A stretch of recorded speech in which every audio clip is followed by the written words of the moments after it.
Xin chào các bạn đã quay trở lại với channel YouTube Mọt Game. Resident Evil từ lâu đã luôn là một đề tài thu hút không chỉ các fan kinh dị nói riêng mà còn cả các fan game PC nói chung.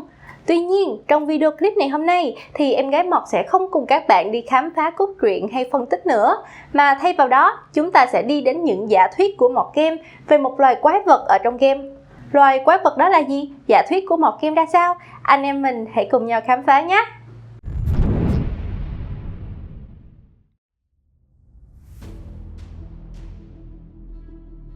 Cảm giác trở thành con mồi của đám clicker trong bóng đêm, chạy trốn những nanh vuốt khát máu từ Hunter, bị vây hãm bởi hàng trăm zombie và đối đầu với những con quái vật hung tợn tưởng chừng là bất tử như là Tyrant. Đó chính xác là những cảm giác không thể nào quên đối với game thủ.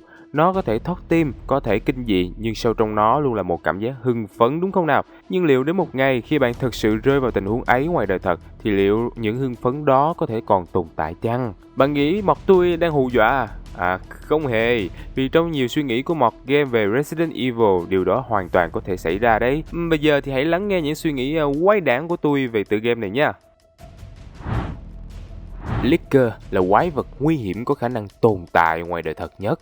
Đã nói về dòng game Resident Evil nói chung hay là series phim Resident Evil CGI nói riêng thì chắc chắn chúng ta không thể không nhắc đến cái đám quái vật lưỡi dài thòng lòn Licker, vốn được hình thành từ những người bị nhiễm T-virus. Về cơ bản, sau khi bị nhiễm bệnh, người bình thường sẽ biến thành xác sống và di chuyển một cách từ tốn khắp mọi nơi. Loại zombie này vừa chậm vừa yếu, dù rằng sau đó qua các phần có cải tiến được về tốc độ đôi chút xíu. Xong, nếu không có số lượng cực kỳ đông đảo bao vây thì cũng không quá khó cho những kẻ sinh tồn xử lý.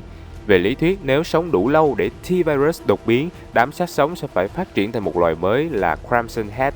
Các con Crimson Head này có làn da đỏ ửng với sức khỏe cùng tốc độ cực kỳ nhanh hơn hẳn các zombie thông thường. Nếu các Crimson này có thể trụ lại lâu hơn nữa thì chúng sẽ biến thành các Licker. Lúc này thì bọn chúng sẽ gần như bị lột đi bộ da, chiếc lưỡi phát triển dài ra như là vũ khí và bộ não thì tách rời khỏi xương sọ. Licker bị mù, nhưng bù lại nó có thính giác cực nhạy cũng như khả năng leo trèo với tốc độ kinh khủng. Tuy nhiên, việc chờ một lượng lớn zombie có đủ thời gian để đột biến là một điều rất là hiếm gặp và không khả thi, nên chỉ có rất ít Crimson Head ra đời một cách ngẫu nhiên. Ban đầu, Umbrella cũng nghiên cứu chúng nhưng nhận ra không có tiềm năng nên đã chuyển sang hẳn hướng Hunter, đó là kết hợp giữa tế bào bò sát như là ếch thằn lằn vào trứng đã được thụ tinh của con người, sau đó cấy T-virus vào. Thành quả của nó sẽ là một cái con bò sát khổng lồ đứng được trên hai chân, với cấu tạo khá giống con người với các móng vuốt sắc nhọn dùng để săn mục tiêu. Cái Hunter này sau đó được sản xuất hàng loạt và xuất hiện dày đặc qua tất cả các series Resident Evil. Tuy nhiên, áp dụng các yếu tố di truyền thật ngoài cuộc sống vào thì việc tạo ra các Hunter gần như là điều không thể, vì bộ gen của người và động vật bò sát là khác nhau. Thay vào đó, việc tạo ra một Licker vốn từ đầu là một cơ thể con người hoàn chỉnh xem ra nó khả thi hơn. Hãy phân tích cơ thể của lũ quái vật này. Đầu tiên là những bó cơ, chúng sẽ phát triển một cách bất thường sau khi chuyển hóa từ Crimson Head sang Licker. Tứ chi thì bắt đầu to ra và mọc thêm bộ móng vuốt nhọn hoắt, cộng với khả năng bám dính được trên tất cả các bề mặt. Điều này giúp chúng linh hoạt di chuyển trong lúc săn mồi, cũng như nhanh chóng né tránh những đòn tấn công của kẻ địch, và trong trường hợp này đó chính là con người. Và không chỉ riêng cơ bắp, hình thể của Licker cũng dần dần biến đổi để phù hợp hơn với các đặc tính đột biến còn lại của chúng. Tuy đã mất đi khả năng nhìn nhưng bù lại thính giác rất là tốt, nói cách khác chúng nhạy bén với các loại âm thanh. Đây là một lợi thế khi chiến đấu trong môi trường bóng tối. Và nếu như các bạn để ý tí thì những đặc điểm về cơ thể của Licker nãy giờ rất là dễ dàng trở thành sự thật nếu như mà con người ở trong những hoàn cảnh đặc biệt. Ví dụ như những người thường xuyên leo trèo, bắp tay bắp chân to ra và sẽ linh hoạt hơn, hay là mắt khi bị mù thì các bộ phận khác như là thính giác, khứu giác sẽ trở nên nhạy bén hơn. Vậy thì rõ ràng nếu như sự phát triển đó được thúc đẩy, đồng thời lấy mất đi sự giao tiếp xã hội hay là nhân tính bằng cách giam giữ và nuôi nhốt vật thí nghiệm trong môi trường hoang dã, thì chúng ta sẽ có một Licker phiên bản ngoài đời thật. Và trong lịch sử đã từng ghi nhận không ít những trường hợp con người được động vật nuôi từ nhỏ, nó cũng đã hình thành những tập tính, những thói quen cùng với vô số những chi tiết cơ thể đặc biệt. Qua đó chúng ta thấy rằng việc tạo ra Licker xem chừng như còn khả thi hơn việc tạo ra lũ zombie chậm chạp. Trong những tựa game Resident Evil, đặc biệt nhất là trong hai phần remake của Resident Evil 2 và 3, có hai cách để game thủ chúng ta có thể dùng để đối phó với đám Licker. Một là dùng vũ khí có hỏa lực cực mạnh, có thể dùng cheat, mod hoặc tự mình tìm được trong quá trình chơi, và cách còn lại là hạn chế gây tiếng ồn rồi tìm cách lẻn qua trong lúc chúng không để ý. Bởi chỉ cần vô tình bắn một phát súng lục hoặc là gây một tiếng động nhẹ thôi là chúng bay tới thẳng vô mặt người chơi, giết chết nhân vật chính của họ trong tích tắc. Độ nguy hiểm của đám quái vật gớm ghiếc Licker này còn được thể hiện khi chúng xuất hiện ở trong loạt phim CGI của Resident Evil Damnation. Trong phim, dưới sự kiểm soát của những cá nhân nhiễm Plaga như là Ivan Juranovic hay là Buddy, đám Licker không chỉ trở thành những cỗ máy chém giết mà còn là những tấm lá chắn hữu hiệu. Chúng dễ dàng xử lý một đội quân được trang bị tận răng chỉ trong vài phút, và khi gặp nguy hiểm, chúng không ngại hy sinh thân mình để bảo vệ vật chủ cũng như tuyệt đối trung thành. Nếu ngoài đời thật, bạn có thể mong đợi gì hơn ở một thứ vũ khí như thế nào? Đối với các fan hâm mộ của dòng game kinh dị, rất dễ để phản bác rằng trong game không thiếu những quái vật mạnh hơn Licker, mà các Tyrant là một ví dụ điển hình. Đồng ý là Tyrant sẽ có nhiều điểm ưu việt hơn là Licker như là siêu cơ bắp, siêu phục hồi, khả năng đột biến tế bào và lớp da chống được gần như là mọi loại đạn phổ thông. Nhưng một tôi đã nói, Licker là loài duy nhất có thể tạo ra ngoài đời thật, vì ngay cả trong game, Tyrant cũng được biết đến với tỷ lệ xuất hiện khá là nghèo nàn khi tỷ lệ thành công chỉ là 1 trên 1 triệu vật chủ. Bạn còn nhớ làm thế nào để tạo ra một con Tyrant hay không? Đó là cấy T-virus trực tiếp vào con người và thử làm bài toán 1 trên 1 triệu thì bạn sẽ phải hao tốn bao nhiêu vật thí nghiệm mới có thể có được một con Tyrant để mang ra chiến trường. Nhìn chung, sự kinh khủng của Licker đã nhận được sự tán dương không chỉ riêng từ mod mà còn rất nhiều game thủ trên thế giới. Hãy xem người ta nói gì về con quái vật này. Theo trang tin tức Metro, Licker giống như đám aliens trong loạt game Metroid. Thậm chí nó còn khiến họ nhớ đến sự sợ hãi giống như một loài Xenomorph đã mang lại trong Alien Isolation. Với GameSpot, con người mà muốn đánh tay đôi với loại quái vật này mà không dùng bất cứ cái vũ khí nào hết thì ít nhất võ công của họ cũng phải thuộc dạng bá đạo như Akuma trong Street Fighter. Còn không á, mơ đi. Destructoid thì đồng ý rằng Licker là một trong những tạo vật kinh khủng nhất mà con người từng nghiên cứu ra, trong khi Game Rant cũng ca ngợi màn hù dọa mà Licker từng thực hiện trong Resident Evil 2 Remake, xứng đáng đạt 10 điểm với những giọt nước dãi dày đặc rơi xuống từ trần nhà và trở thành tiền đề để thuyết phục cho màn đấu trí đấu dũng kinh điển trong sở cảnh sát của thành phố Raccoon. Thế nên tôi nghĩ anh em game thủ chúng ta cũng cần phải cảm thấy vui và biết ơn vì Capcom đã không cho chúng quá nhiều đất diễn ở trong game, cũng như cảm ơn Thượng Đế đã không cho chúng tồn tại ngoài đời thật. Thử tưởng tượng điều gì sẽ xảy ra khi một đám Licker lúc nhúc, mỗi con đều có khả năng giết người trong tích tắc và ngay khi chúng ta gây ra tiếng động. Dù có trang bị súng ống tận răng đi chăng nữa thì lời khuyên chân thành của tôi vẫn là âm thầm bỏ trốn. Vũ khí sinh học là điều hoàn hảo cho chiến tranh. Tại sao zombie lại được nhiều người bao gồm cả tôi xem là thứ vũ khí sinh học vô cùng hiệu quả, ít nhất là về mặt kinh tế ở trong chiến tranh. Tất nhiên là tôi không chỉ nói riêng về cái đám thay ma của thương hiệu Resident Evil đâu, cả series game lẫn trong CGI nha, mà sẽ bao gồm hầu hết các loài xác sống được xuất hiện trong các bộ phim tài liệu và phim ảnh trên toàn thế giới. Và bạn nghĩ chúng khó có thể xảy ra? Cùng phân tích thử xem nha. Theo lý thuyết cơ bản nhất, zombie, thay ma hay là xác sống được tạo ra khi con người bị nhiễm phải một chủng virus hay là các loại ký sinh nào đó. Khi nạn nhân bị nhiễm bệnh, virus ký sinh trùng này sẽ tấn công hệ thần kinh của vật chủ và kiểm soát mọi hoạt động của não bộ. Và theo ý nghĩa nào đó, việc này khá giống như những căn bệnh ngoài đời thật liên quan đến virus và ký sinh trùng như là bệnh dại, Yungina hay nấm Cordyceps.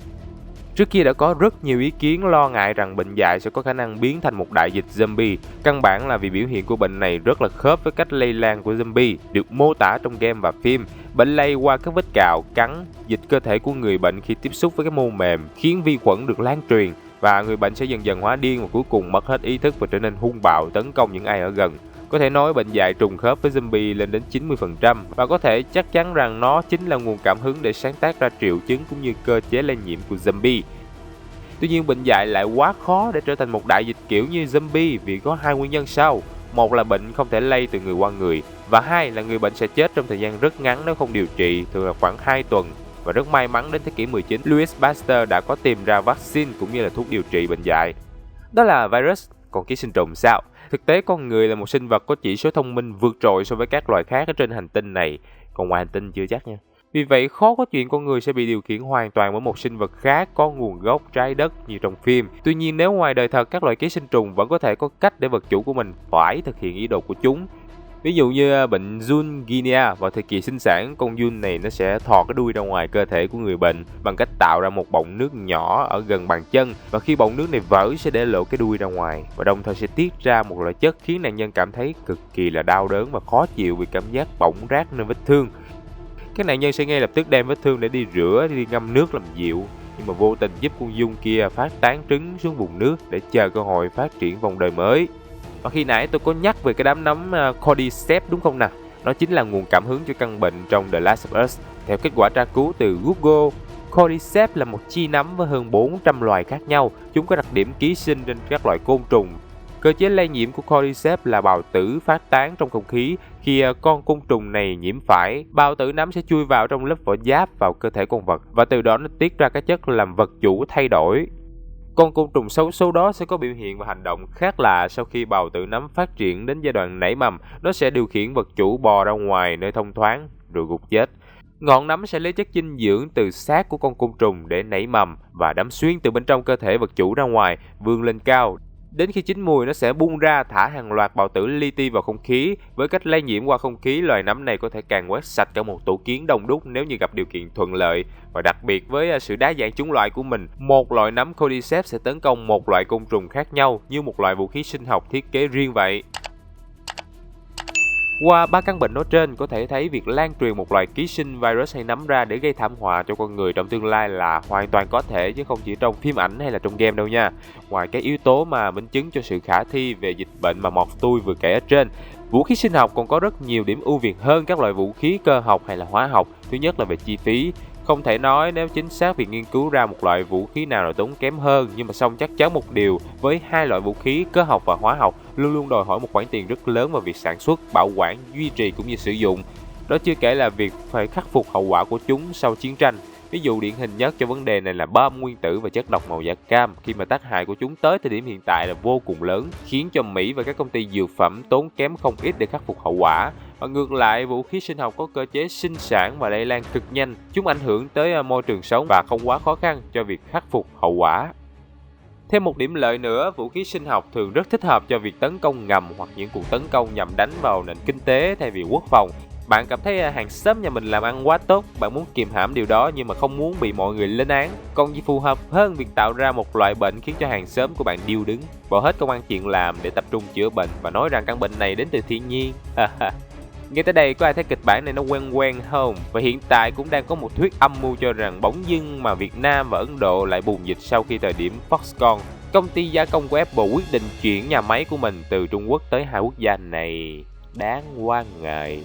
Vậy thử tưởng tượng mà xem sẽ đáng sợ như thế nào nếu một ngày đẹp trời nào đó anh em ngủ dậy mở cửa sổ ra định đón những tia nắng ấm áp, nhưng mà ngoài đường thấy la liệt người chết và tiếng hét của những người sống còn đang bị zombie truy sát như là Licker, Tyrant hay Mr. S Nemesis. Chắc chắn sẽ không có nhiều người đủ bình tĩnh hay mạnh mẽ như trong phim hoặc game đâu. Hiệu ứng đám đông bị lợi dụng bởi thù hận mù quáng. Xuyên suốt câu chuyện của Resident Evil là rất nhiều cuộc báo thù. Ta có Glenn Arias trong phần Vendetta, có Buddy trong Damnation, nhưng đáng thương nhất có lẽ là anh chàng Curtis Miller trong Degeneration. Anh đã mất vợ và con trong bi kịch xảy ra tại thành phố Raccoon. Vì thù hận, anh quyết tâm phanh phui toàn bộ sự thật và buộc những kẻ gây ra tội ác phải trả giá. Tuy nhiên, thay vì đấu tranh cho công lý theo đúng trình tự pháp luật, anh lại muốn công bố sự thật theo những cách vô cùng cực đoan. Câu chuyện bắt đầu khi tập đoàn dược phẩm Umbrella chính thức phá sản sau khi thua cuộc trước vụ kiện pháp lý phức tạp tại Mỹ. Không những thế, chúng còn phải chịu trách nhiệm bồi thường thiệt hại cho người thân và gia đình của tất cả nạn nhân trong sự kiện kinh hoàng ở thành phố Raccoon năm 1998. Sau đó một thời gian, dược phẩm Will Pharma chính thức được thành lập nhằm nghiên cứu để tạo ra vaccine, cứu chữa cho những nạn nhân đang bị nhiễm T-virus trên toàn thế giới, và chính Curtis là một trong những nhà khoa học đã làm việc tại đó. Tuy nhiên tại thời điểm đó, người đàn ông này lại muốn lợi dụng Will Pharma để công bố những thông tin mà mình muốn cho chính phủ nên đã bị sa thải. Chìm sâu trong thù hận, Curtis trở thành con cờ trong tay Frederick, lợi dụng tổ chức TerraSafe để kích động thù hận của đám đông. Không may cho Will Pharma, ở thời điểm đó mọi người vẫn còn đang bị ám ảnh trước những gì mà Umbrella gây ra, nên đã ngay lập tức công ty bị truyền thông tấn công. Không những thế mà những người hỗ trợ cho tập đoàn cũng phải chịu sự chỉ trích của dư luận. Không dừng lại các cuộc biểu tình, Curtis thậm chí còn lợi dụng chính các thành viên cùng chí hướng để gây ra một vụ tấn công sinh học nhằm vào sân bay, cướp đi mạng sống của rất nhiều người vô tội. Và từ thời điểm đó, một tôi tự hỏi, Curtis giờ đây khác gì một con quái vật giống như Umbrella, đám người mà anh ta căm thù, vì tham vọng của bản thân mà bất chấp tất cả. Ngay từ thời điểm anh có suy nghĩ lợi dụng sinh mạng của người khác, anh không còn tư cách báo thù cho vợ con mình. Và như chúng ta đã biết nếu theo dõi bộ phim Degeneration, sự thật ngược lại hoàn toàn với những gì mà TerraSafe cáo buộc. Will Pharma đang thực sự nghiên cứu ra vaccine và nếu không bị cản trở bởi những kẻ quá khích, có lẽ nhân loại đã thoát khỏi cơn ác mộng zombie sớm hơn. Và đó là cái giá mà đám đông mê muội phải trả cho sự thù hận một cách vội vàng của mình, dù họ cũng là nạn nhân của giới truyền thông. Còn về phía Curtis, anh trở thành quái vật theo đúng nghĩa đen dưới tác dụng của G-Virus và đền tội dưới phát súng của Leon. Nhưng đó chỉ là những gì xảy ra trong phim, mọi thứ gọn gàng và nhanh chóng, nhưng còn thế giới thật thì sao? Một sự vội vàng nhỏ, một hành động mù quáng nhất thời đều có thể phải trả một cái giá rất đắt hơn trong phim rất là nhiều. Hãy lấy đại dịch Covid làm ví dụ, ở thời điểm bắt đầu bùng phát, chính người dân Mỹ đã phản đối rất là quyết liệt khuyến cáo đeo khẩu trang của các nhà chức trách. Họ lập luận rằng nếu còn không được thở theo ý của mình nữa thì còn gì là tự do, thậm chí còn tụ tập tổ chức tiệc tùng biểu tình để phản đối chính phủ. Và không có gì ngạc nhiên khi Mỹ đứng đầu thế giới về số người chết do Covid với con số lên đến 619.595 người. Có lúc đã gần như vỡ trận hoàn toàn. Và điều rất là nực cười ở đây là rất nhiều kẻ ban đầu xem thường dịch bệnh đã quay sang đổ lỗi cho những người châu Á trên đất Mỹ, dẫn đến hàng loạt vụ bạo lực nhắm vào toàn bộ cộng đồng này. Hay như tại Ấn Độ vì sự cuồng tín của bản thân mà các cuộc hành hương liên tiếp diễn ra. Và giờ thì Ấn Độ chỉ xếp sau Mỹ với gần 400.000 người chết. Rõ ràng là nếu chỉ nhìn vào số người chết, hậu quả ngoài đời thực cũng khủng khiếp không kém gì những bộ phim về dịch bệnh mà chúng ta từng xem. Nhìn chung thì đó là những bài học và giả thuyết mà Mọt tôi đã đúc kết được sau khi đã cày game lẫn phim. Tất nhiên vẫn còn nhiều thứ khác mà chúng ta cần phải nói đến, nhưng mà do thời lượng có hạn nên Mọt tôi sẽ tạm thời stop tại đây. Thế còn các anh em game thủ của Mọt Game thì sao? Hãy chia sẻ những nhận định cá nhân của mình cũng như là những giả thuyết của bạn ở phần comment nha. Đừng quên cho Mọt tôi một like, một subscribe để không bỏ lỡ những video clip tiếp theo. Và thank you, bye bye.